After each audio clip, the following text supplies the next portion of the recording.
O Duas na Tri está de volta. Enfrentar a pressão dos principais vestibulares é uma prova de fogo, mesmo para os alunos mais capacitados. Muito bem preparados, a expectativa é inevitável. Nessa reta final, hora dos ajustes, de tirar dúvidas e de confiar na boa preparação escolar. A prova de matemática costuma ser uma das mais temidas pelos alunos, especialmente no Enem, que cobra 45 questões da disciplina. Quem já está aqui para conversar com a gente é o professor Giuseppe Nobilioni, que é coordenador geral e pedagógico de matemática do curso e Colégio Objetivo. Muito boa tarde, professor. Boa tarde a todos. Boa tarde. E o Felipe Matias Berg, que é aluno da terceira série do ensino médio do Colégio Objetivo. Que é nosso aluno. Obrigada pela presença. Uma boa tarde para você. Bom, a gente sabe que a matemática é uma disciplina com a qual o aluno se depara já na educação infantil do Colégio Objetivo. Elementos do cotidiano vão aproximando a criança da vivência matemática. E a partir do ensino fundamental até a educação física, entra os jogos para ajudar na compreensão da disciplina. Já ouvimos alunos pequenos falarem que amam a matemática. E professores do Objetivo já vieram aqui contar como conseguem tornar a matemática prazerosa. Mas a gente sabe também que muitos alunos que chegam ao ensino médio ou ao curso pré-vestibular, vindos de diferentes escolas, em algum momento não adquiriram o gosto pela disciplina. Fica muito mais difícil, professor, transmitir o conteúdo? Ou o aluno que deseja muito consegue transpor essas dificuldades? Claro que quem deseja muito consegue transpor as dificuldades. Isso é uma lei muito universal, pode-se dizer. Mas se ele tem muita dificuldade, existe grande chance também de ele desistir, entregar os pontos, até inconscientemente. E no caso da matemática, isso é extremamente comum de acontecer.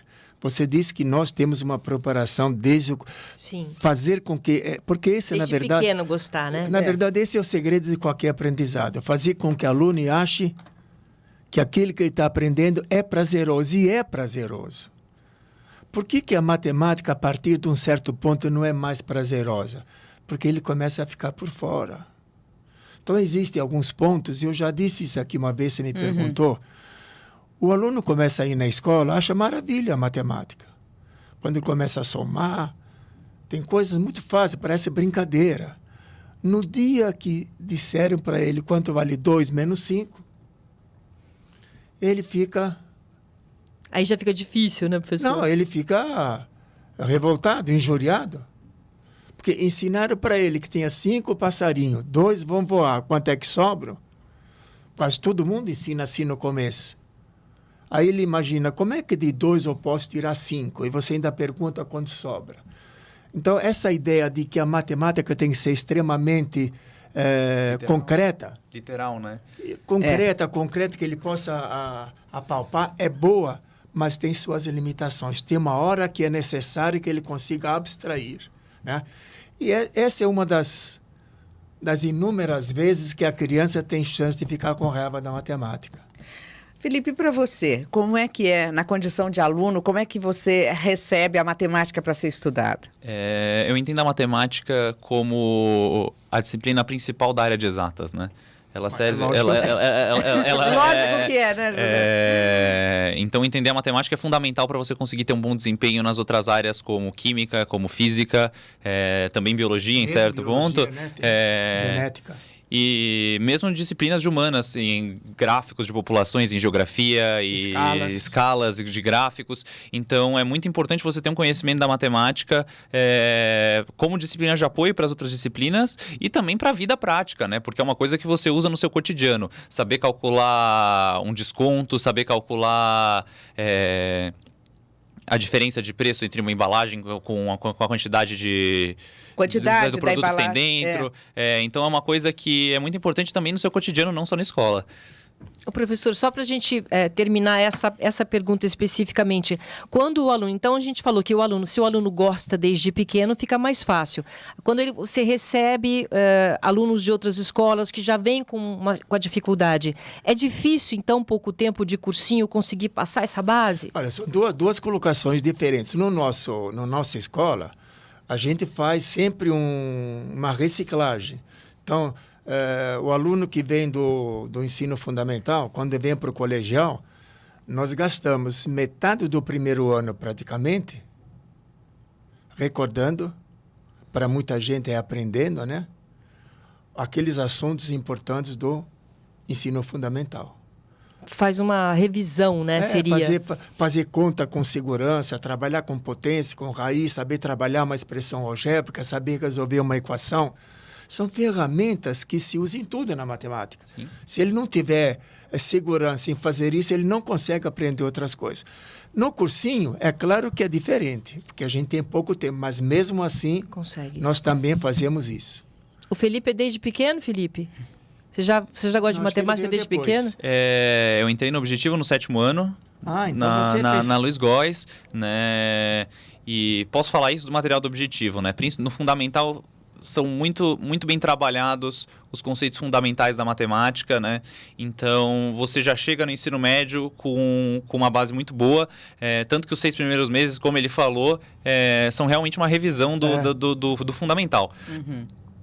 Mas tem muita gente que vem de outras escolas que chega para aprender realmente. E ter esse aprendizado da parte básica da matemática é fundamental.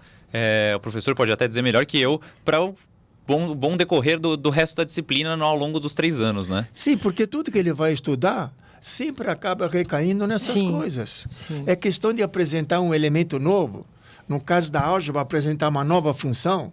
No caso da geometria, apresentar um novo formato, um polígono ou um sólido. Mas o que ele vai usar sempre? Sempre as mesmas ferramentas.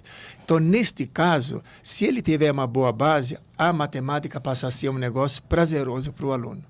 Professor, e é possível fazer, agora já entrando na questão do vestibular propriamente, dos vestibulares, melhor dizendo, o que é possível fazer para que o aluno não perca tanto tempo para resolver as questões? Tem algum método que facilite a resolução sem que ele perca todo esse tempo?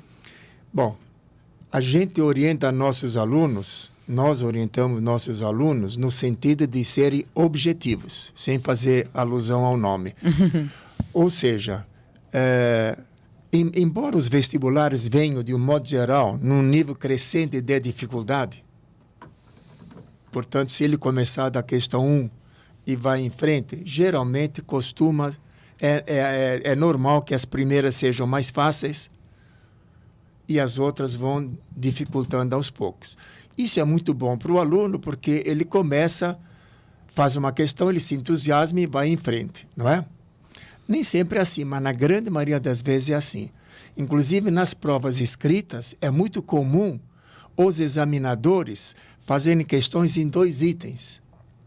Quase sempre o item A é como que uma dica para ajudar a resolver o item B. É uma maneira de formular uma questão difícil, mas em 2 pedaços que a tornam um pouco mais fácil.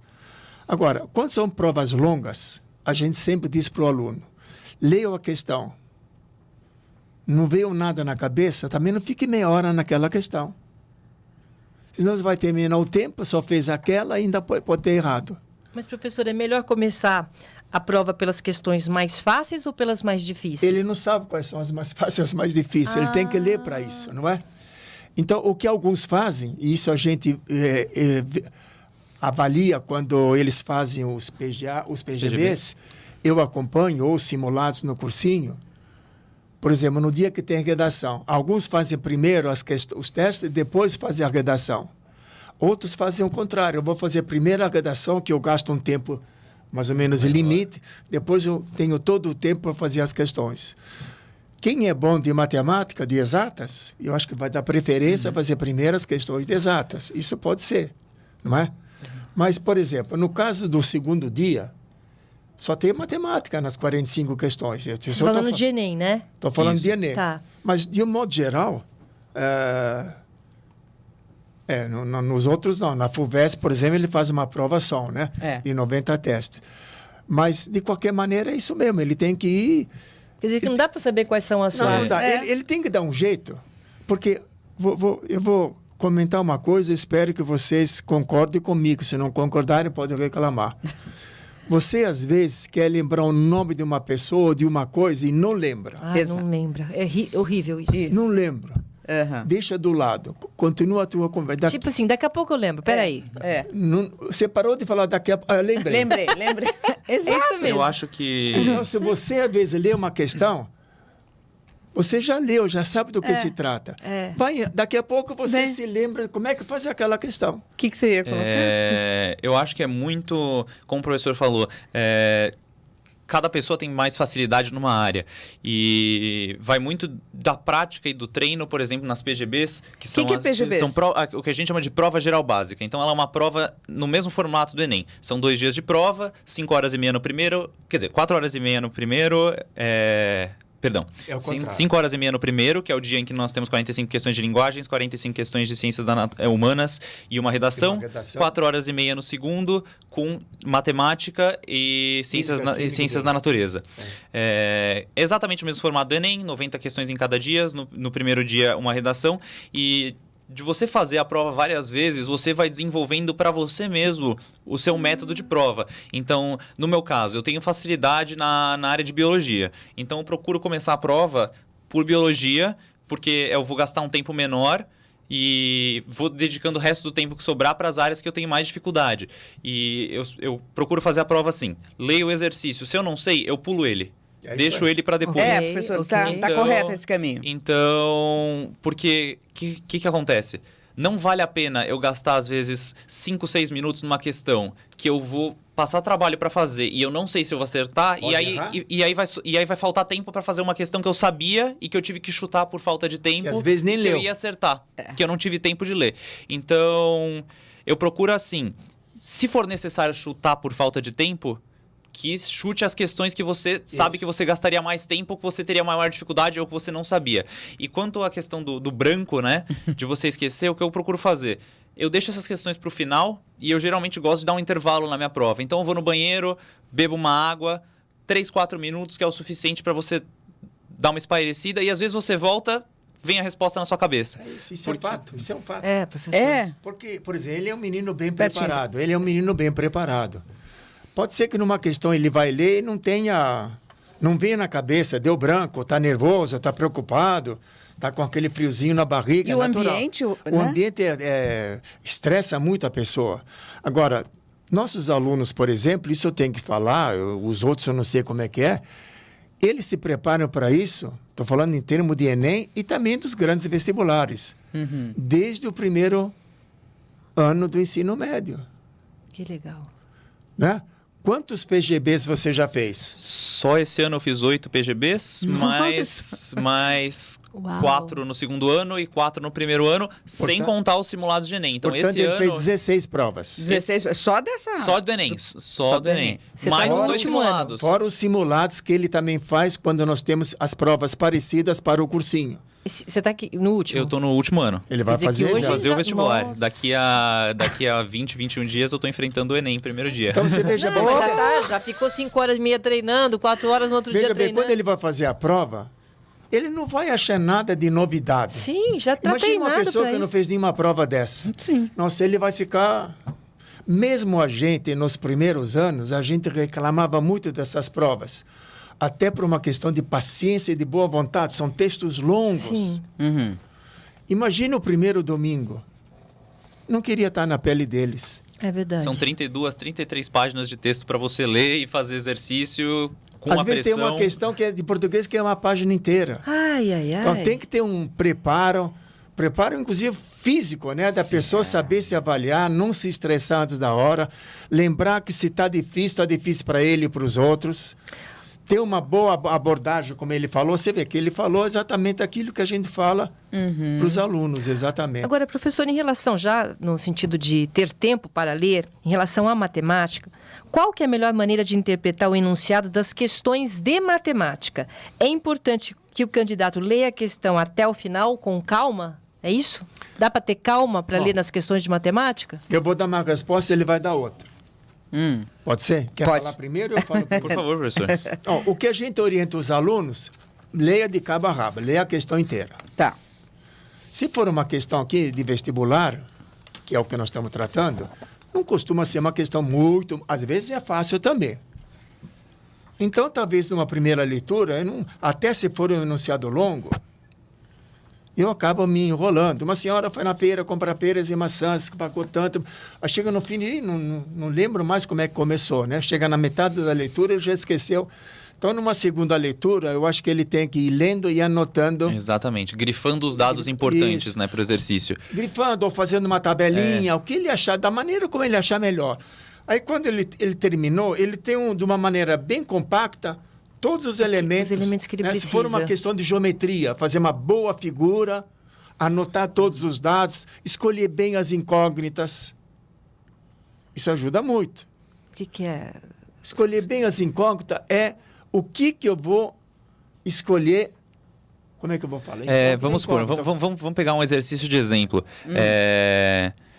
Ana foi à feira e comprou peras e maçãs, né? É um exemplo que ia dar.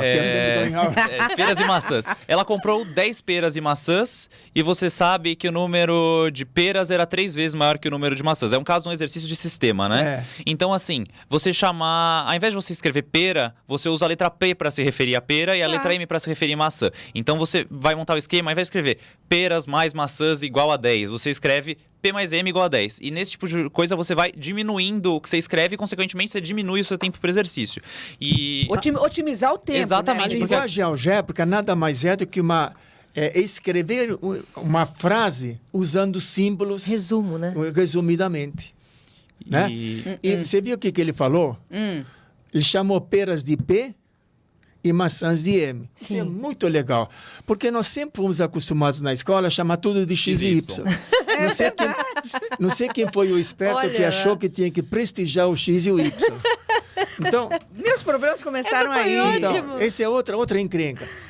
X é o número de maçãs, Y é o número de peras. Daqui a pouco você troca uma pela outra. É comuníssimo o aluno errar. E aí resolveu o exercício da maneira correta e marcou a alternativa errada porque inverteu ali a letra que estava se referindo. Então me diga, por que razão o número de peras é X? Não sei, professor. Eu gostei mais de P, lógico. Com certeza eu não vou achar que P é maçã e que M é pera. Então, você faz uma boa leitura. Okay. No caso da geometria, por exemplo, faz uma boa figura. Então, escolher bem as incógnitas, aquilo que eu vou achar. Não é necessariamente sempre a pergunta, mas aquilo que você precisa para depois poder dar a resposta. Numa questão de geometria, fazer uma boa figura é fundamental. Os alunos, quando é no espaço, é muito difícil desenhar, né?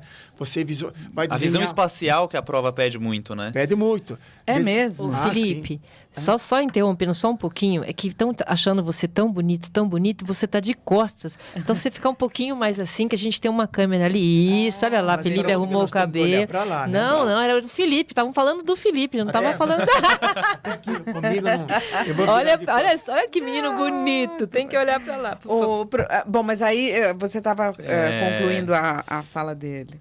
A gente estava falando, né, sobre essa questão do enunciado, porque a prova, hoje em dia, as questões elas são muito baseadas em questões contextualizadas. Então, a questão não vai... É muito difícil a questão de perguntar especificamente. Então, por exemplo, no caso da biologia, é muito difícil você ter um exercício que vai virar para você e vai falar assim... Qual a função da mitocôndria numa célula, né? Que é uma organela celular, né? A questão ela vai te contextualizar, então provavelmente ela vai colocar sobre uma doença relacionada à mitocôndria. Então, às vezes é um texto muito grande que, para efeito da resolução do exercício, não te ajuda. Então, você acaba tendo que filtrar qual que é a informação necessária naquele enunciado. Às vezes tem exercícios na área de humanas, por exemplo, né? Você tem um texto de meia página.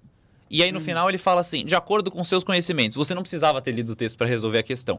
Então, é muito... Geralmente, é de acordo com os teus conhecimentos e com o texto. Aí que tem que tomar cuidado. Entendi. Porque, às vezes, o texto está te dando uma informação que a resposta está no texto.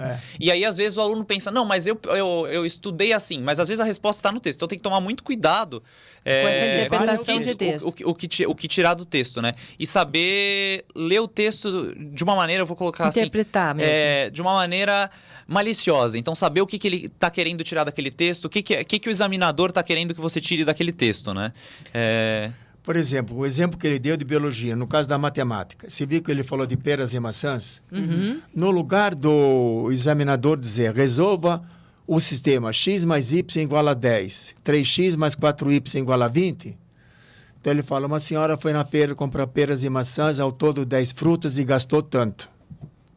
Perfeito. Então você tem que traduzir aquilo em duas equações, que são as que eu falei antes, e depois resolver. Muito dificilmente isso acontece no Enem. Aliás, não vai acontecer.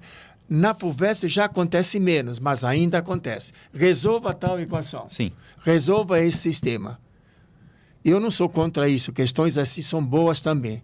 Mas não pode ser a totalidade, não é? Agora, professor, se ao resolver um exercício, o candidato se deparar com as contas imensas, né? Os números extremamente grandes, é um sinal de que o caminho que ele está seguindo... Pode ser. É. Pode ser. Por isso que um bom examinador não deixa acontecer contas ruins.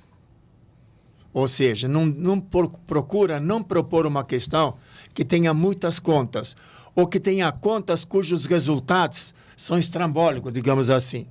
Então, quer dizer que nem sempre está no caminho certo, é isso? Então, Pode não estar. O que o aluno pensa? A gente pode ter mais segurança, porque já faz isso há muito tempo. Mas eu não falo, não pode ser tão difícil assim. Acho que eu errei, começa de novo. Entendi. E aí vai Isso é perigoso. Consumindo tempo. Vai consumindo tempo e isso é ruim para o aluno. Né? Porque geralmente trabalham-se com números exatos, né? Divisões exatas, Exatamente. raízes quadradas, raízes cúbicas exatas, né? E existe o problema aí, principalmente no Enem, eu enxergo isso, de questões que são muito trabalhosas na parte braçal. Então, que envolvem muitas contas. Não que as contas sejam difíceis de darem números estranhos ou com várias casas decimais, por exemplo, mas multiplicações de números de 4, 5 dígitos por números de 3, 4 dígitos, que são uma coisa trabalhosa. Então, uma coisa que eu procuro fazer é olhar a alternativa antes de resolver o exercício. Porque, às vezes, a diferença entre uma alternativa e outra, no caso de matemática, é uma coisa tão discrepante que é possível você arredondar os dados. Então, vamos supor, ele vai te dar 502. Só que uma resposta é 250 e a outra resposta é 2.000.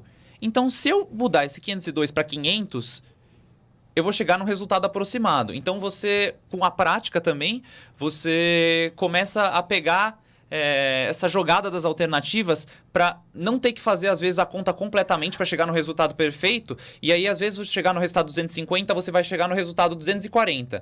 Só que tem uma alternativa 250 e a outra é 50. 240, muito mais próximo de 250. Ô, Felipe, é exatamente, olha só, exatamente o que eu ia perguntar. Quer dizer, analisar as opções de resultado antes mesmo de iniciar os cálculos pode ajudar. Sim, com certeza. Já olha antes. Já te dá uma direção. Mas com toda certeza, porque independente dos dados, tem questões que são figura geométrica, que são tabelas, e que nas alternativas muitas vezes já responde. Com certeza. Já olha antes e já sabe, né? Tem questão que você olha... Você sabe que aquele exercício ali vai dar uma resposta de um número com 3 dígitos, por exemplo. E 2 das alternativas têm 5 dígitos. Você já corta fora aquelas alternativas. Que legal. Então, ao invés de 5, você tem 3. E outra coisa que ajuda muito, às vezes você não sabe que caminho você vai seguir no exercício. E olhar as alternativas, aí, por exemplo, na parte de física, né, com unidades de medida. Sim, né? Fazer análise dimensional. Você pode fazer análise dimensional e, às vezes, você vai cortar uma alternativa aqui, uma alternativa ali, sem nem precisar fazer o exercício e já vai te dar uma direção, às vezes, num exercício que você não sabia resolver, você... Acho que é isso que o examinador está querendo de mim. Olha que eu treino, né? Mesmo em matemática, existem muitas questões que dá para fazer isso, pelo intervalo de variação, justamente. Muitas vezes dá para fazer isso. Outras vezes, as contas são desnecessárias. Tem uma questão do Enem que eu vou fazer para vocês essa semana, em que fala da temperatura durante um mês. É do Enem. Examinou-se a temperatura no dia 1, no dia 3, no dia 5, no dia 7, no dia 9, até o dia 29. 15 leituras. Números inteiros e alguns fracionários, 18,5, etc. Ele pergunta a média, a moda e a mediana. Achar a média, a moda e a mediana, a moda e a mediana é fácil de achar. A moda é o valor É o que mais frequente, repete. E a média é o valor do meio. Mas a média vai encher, né? Ia falar uma bobagem, mas vai encher. Mas vai ter que somar os 15 números e dividir por 15. Pelo amor de Deus. Então, em primeiro lugar, não calcule a média, calcule a moda e a mediana. Porque se você calcular a moda e a mediana, Às vezes, só de calcular uma, vamos supor, a moda deu 17. Se eu tenho uma alternativa com modo igual a 17, acabou. Além de tudo, tem que ser esperto, Tem que, né? ser, tem que ter velocidade. tem que ter velocidade. Nessa questão, muitos não percebem e descobrem 2 dias depois que nas 5 alternativas a média era sempre a mesma, era 17, 17, Exatamente. 17, 17, acontece, 17. acontece muito de exercício assim, que às vezes o exercício... Porque não é porque a prova é teste que o exercício pede apenas uma coisa. Então tem exercício que vai pedir 3 ou 4 itens e o teste dá esses 3 ou 4 itens. Então... Às vezes você resolve uma parte do exercício e você já corta 4 alternativas fora. Acontece isso. Por exemplo, exercícios... estratégias para agilizar. Exatamente. Exercícios, por exemplo, que é muito frequente nas provas, né? Ele te dá 4 afirmações e pergunta quais delas são verdadeiras. Você fica em dúvida se a 2 é verdadeira. Você não entendeu ali, você não sabe se a 2 é verdadeira. Mas você tem certeza absoluta de que a quarta afirmativa é falsa. Já elimina. E aí já aconteceu isso na FUVEST. A quarta alternativa era absurda, não fazia sentido. O item A, o item B, o item C e o item D davam a 4 como verdadeira. Só a E não. Teve gente que leu a 4 falsa e foi embora. Tava certo. Então é essa agilidade. Às vezes você não precisa resolver o exercício inteiro numa prova de testes para achar a resposta. E Pra como mim não é agilidade, para mim é estratégia. Não é só isso. Veja, uma prova, muitas pessoas acham que é proibido olhar as alternativas. Lógico que não. As alternativas fazem parte do enunciado. Perfeito. Através delas dá para Olha, saber. professor José, tem que prestar atenção no que o senhor falou. Porque- As alternativas fazem parte Lógico. do Porque no enunciado. final, a última frase é: o valor desse negócio é letra A, letra B, letra C, letra D, letra E. São 5 frases que se completam com aquelas 5 alternativas. Muitas vezes o aluno não lê as alternativas e vai calcular uma coisa que não foi pedida. Claro. O professor agora está bem preparado. Também é fundamental para realizar a prova de maneira eficiente, né? Claro, Está é completamente lógico. preparado. Seria um absurdo se a gente, como educador, dissesse que não precisa estar bem preparado. Não. Como fez quando começou o Enem, não me lembro, nem quero lembrar quem foi quem era o diretor na época, mas ele não teve mal intenção, é claro. Ele quis fazer propaganda para que as pessoas fizessem a prova do Enem. Venham fazer o Enem, não precisa estudar, não precisa saber nada, coisa desse tipo. Um contrassenso Quer isso. dizer, como é que um educador fala não precisa saber pode. nada, não tem... É. Ele quis dizer que talvez que não exigisse tanto conteúdo programático. Não precisava decorar Mas existe, tanto. O objetivo da prova é justamente avaliar o conhecimento adquirido pelo aluno, né? Uma prova de um vestibular é uma prova de seleção para uma universidade, para o ensino superior. Como você pode fazer uma prova de seleção que não requer preparo do aluno, né? Não é realmente um contrassenso. E outra coisa, esse negócio de que decoreba, essa palavra decoreba é uma infelicidade. Não sei quem foi infeliz que professor, usou. Eu vivi na Decoreba, eu sei, era infelicidade mesmo. Mas porque talvez antigamente... Eu decorava tudo, professor. Não. Eu nunca me lembro, Nossa. eu tenho 77 anos, não me lembro nunca de ter decorado isso ou aquilo lá. Nunca. Porque se você pensar friamente, a verdade é que você não tem que decorar tudo. Claro, Mas claro. tudo que você sabe decora. É verdade. É verdade. Qual é a capital da Argentina? É isso mesmo. É Buenos Aires. Por Falamos quê? dela Porque- agora. Porque lá tem áreas Simplesmente bons é. áreas, não é?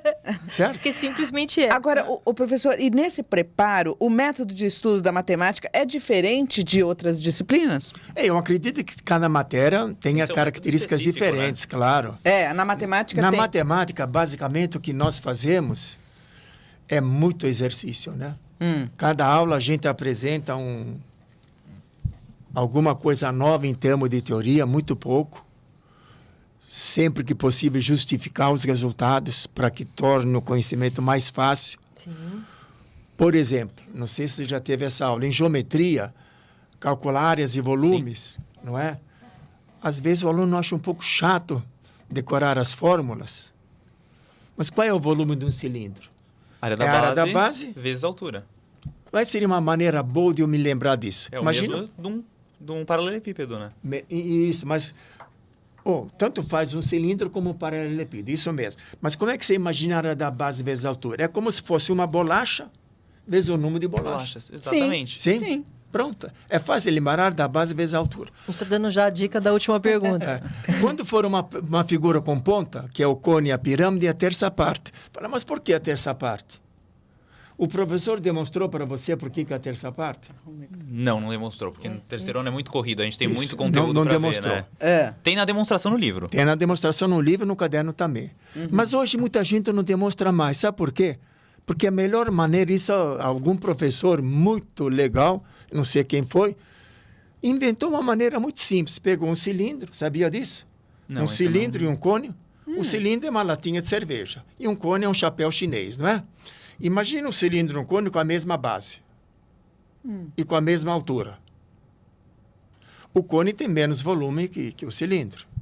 Então o professor fez assim, pegou um cone e um cilindro com a mesma base, a mesma altura, pegou o cone, encheu de água, colocou no cilindro. Encheu de novo e encheu de novo. Ele percebeu que 3 cones davam um cilindro. Nunca mais esquece. Não quer que é a prova mais categórica e espontânea que nunca mais se esquece? Nunca mais vai esquecer, porque esquece Se o cilindro é base vezes altura, o cone é a terça parte disso. Isso é uma coisa que na área de exatas eu acho muito legal das demonstrações, né? Você entender da onde que surgiu aquela expressão torna muito mais fácil você se lembrar dela do que simplesmente ela ser jogada para você e você decorar. Na física a gente tem muito isso também, né? Deduções de fórmulas.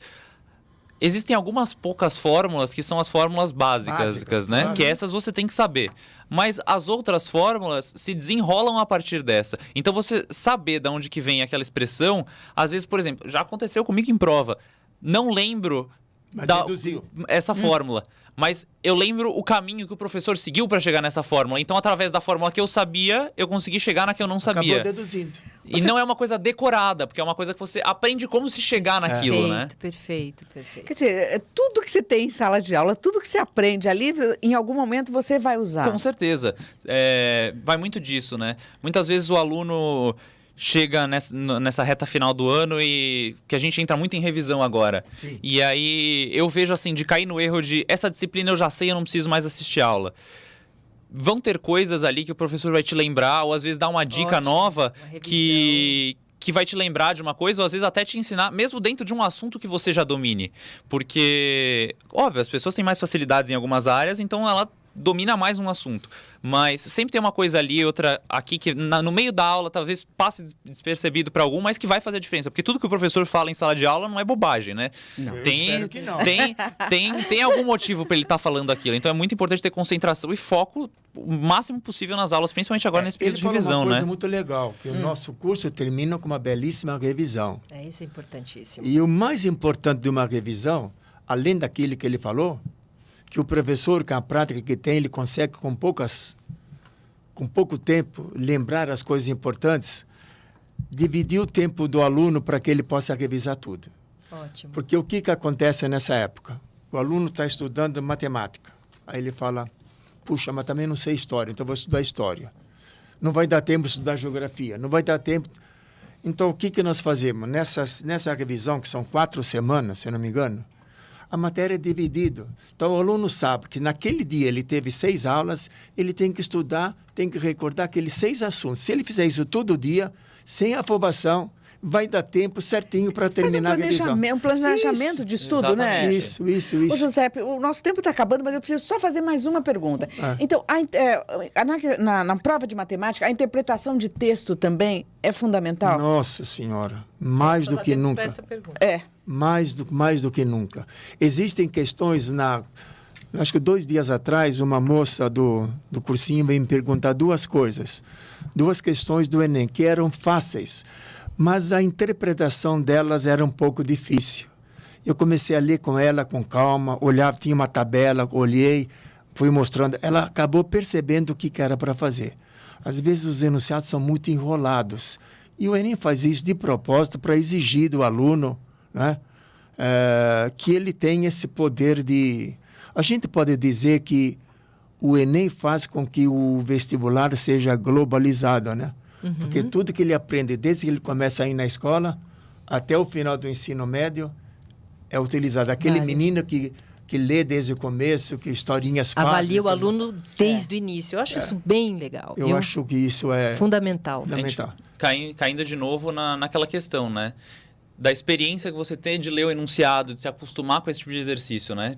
Porque aí você está acostumado a fazer um exercício que envolve não só o conhecimento da disciplina, mas a leitura do contexto que ele está te dando ali, né? E saber analisar aquilo da maneira correta pedida pelo enunciador para ter um bom resultado aí no vestibular. Muito bem, olha. Eu não me lembro aqui quando começou o Enem, mas eu me lembro que nos primeiros Enems que apareceram, nós, como professores, achamos horrível aquilo também. Porque a gente estava, no caso da matemática, estamos acostumados a resolver, resolva, faça, ache, etc. Isso. Quer dizer que o Enem veio ensinar também o professor. Veio ensinar também não o é? professor. Uma nova forma de... No começo a gente achou que era ruim, mas rapidamente percebemos que era um aprendizado importante para nós e para o aluno. Muito bem. Olha, eu adoraria continuar aqui conversando. Responderam todas as nossas perguntas todas aqui, as viu? nossas perguntas. Mas o Felipe queria conversar com ele que foi, né, o grande premiado do FICO, né, Felipe? Foi um outro gosto aí, né? Um outro prazer. Ganhei o FICO, primeiro lugar, música inédita, marcas e presságios, bandas 5 asas. Ah, que Mas legal, tá bem, por Felipe. isso, ó, quem é bom em tudo. Tá vendo? Ai, professor. Foi uma grande oportunidade aí da escola, foi legal esse ano, muito legal esse ano no festival. Sim, ele é bom aluno e teve tempo de se dedicar a essas coisas. Olha, Que Eu legal. acho, é só um adendo, eu acho muito importante, né? Uma coisa que eu procurei nesse ano de vestibular, também equilibrar o estudo com Isso é algumas fundamental. distrações, para você não chegar na prova no final do ano exausto, desgastado, porque isso prejudica, né? Que nem o ir no banheiro que a gente comentou, né? Dar uma espairecida. Vir espairecido para a prova também, do ano em si, tranquilo, é uma coisa que ajuda muito também, E a né? música, né? Te dá essa sensibilidade, Com esse certeza. contraponto, né? imagina Parabéns. estudar o dia inteiro, aí vai lá, toca Não um há pouquinho. quem aguente. Que legal, que legal. Muito obrigada, então, ao professor Giuseppe Nobilioni, que é coordenador geral e pedagógico de matemática do curso e colégio Objetivo, e Felipe Matias Berg, que é aluno da 3ª série do ensino médio do colégio Objetivo. E boa sorte para você Muito no obrigado. vestibular. Obrigada, viu?